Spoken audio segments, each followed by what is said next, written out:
Bagamat ang buwan ng Abril ay Autism Awareness Month, ngayong buwan ng Mayo, ginugunita rin po natin ng Mental Health Awareness Month, kung saan kinikilala natin ang mental health challenges sa dulot po ng autism. Kaya naman, ngayong umaga, kasama natin si Dang Uy Ko mula sa Autism Society Philippines upang pag-usapan ang kanilang advokasya para sa autism. Good morning, Ma'am Dang. Welcome dito sa Rise and Shine Pilipinas. Good morning. Good morning, Miss Diane, and good morning, Prof. Ayan.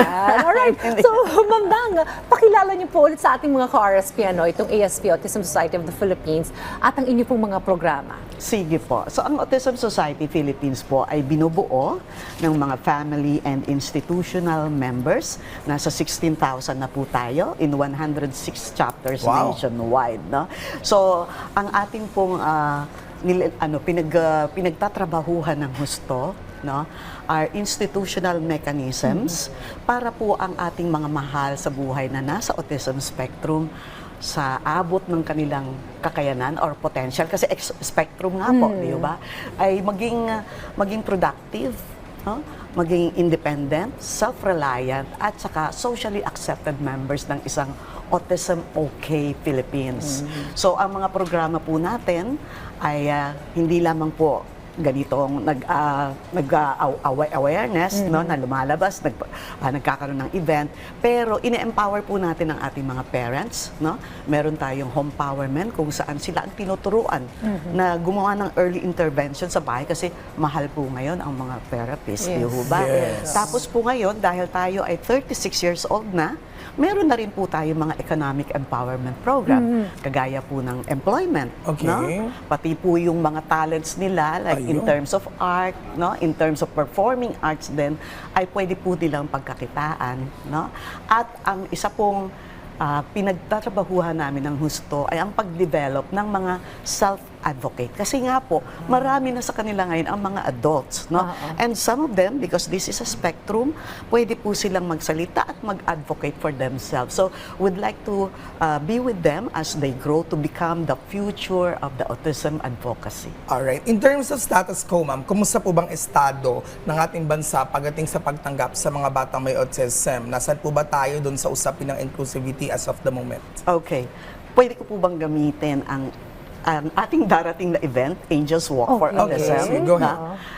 Dati po, in terms of number and composition, dati po, nung mag-umpisa kami, year 2000, dyan, sa Quezon Memorial Circle, ang umattend po, 200. No? Yung 200 na yon are majority parents, family members, and maybe some teachers, some therapists. Sa Sunday po, as of last night, ang nag-register na a-attend ng Angels Walk for Autism ay almost 28,000. Wow, ganun karami. Ganun po. Bukod pa po dun sa 10,000 na naglakad na in 10 chapters sa tulong po ng SM Malls.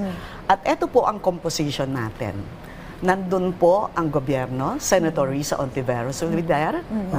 Nandun po ang ating mga kasama sa local government, ang mga persons with Disability Affairs Office, ang National Council on Disability Affairs, at bukod pa po dun sa mga schools, colleges, therapy centers. Ito po ang nakakatuwa. Marami pong private organizations ang sumasali. Ang kanila pong negosyo, walang kinalaman sa autism. Pero karamihan po ng mga organization na to ay merong mga team for diversity and inclusivity. So meron pong isang company magpapadala 1,000 employees at their own time. Di ba? Hindi paid. Yung mga empleyado a-attend sila. At marami pa pong ibang kumpanya. So pagsasabihin po niyo, malayo po narating natin kasi we are now beyond. We are not preaching sa choir na lang, di ba? Malayo na yung narating. At palagi po tayong kasali, kagaya po sa pag-aaral ng mga bills na ipapasa sa Kongreso. No? So at kasama na rin po sa National Council on Disability Affairs para po sa iba't ibang policy making. Nakakatuwa naman ang development na ito. From 200 to almost 30,000 participants.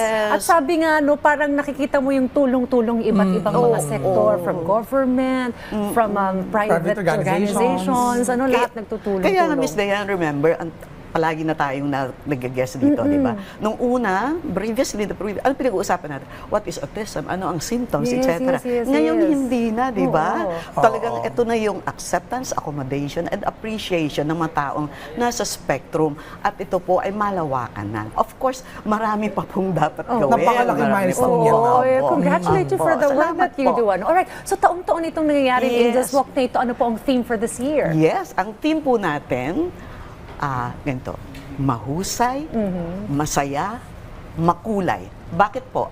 Kasi ang ating pong i-feature, no, ay ang ating ASP Artismo program. So, last year po, we talk about employment. This year po ay pag-uusapan naman natin ang mga taong nasa spectrum na may talent on arts. Okay. Na? So, ito po ay hindi lamang kanilang pang-expression, self-expression, pati po sensory, no, ma-address po. And syempre po, gusto po rin namin gamitin yung talent na ito para po sila ay magkaroon ng kita. Kumita, no? And aside po from the arts, no, yung pong, ano pong tawag natin, yung mga painting na ganyan, mapi-feature din po dito ang ating mga performers on the spectrum. Alam po niyo, pag umattend kayo ng Angels Walk, para po kayong nanonood ng concert. Yun. Concert po. Hindi po ito yung parang mapapanood niyo sa mga schools, ganong level. No? Ito po para silang concert artists, and this year po, lahat po ng performers on the spectrum ay magkakaroon ng kapartner na mga celebrity. Ay, wow! Ayun, katuwa In naman. fairness. At least maraming advocates, diba? yes. O dahil dyan, invite na po natin ang ating mga ka-RSP to join this Angels event. Walk Angels on Walk for Autism Sunday. 2025 this Sunday. Yes.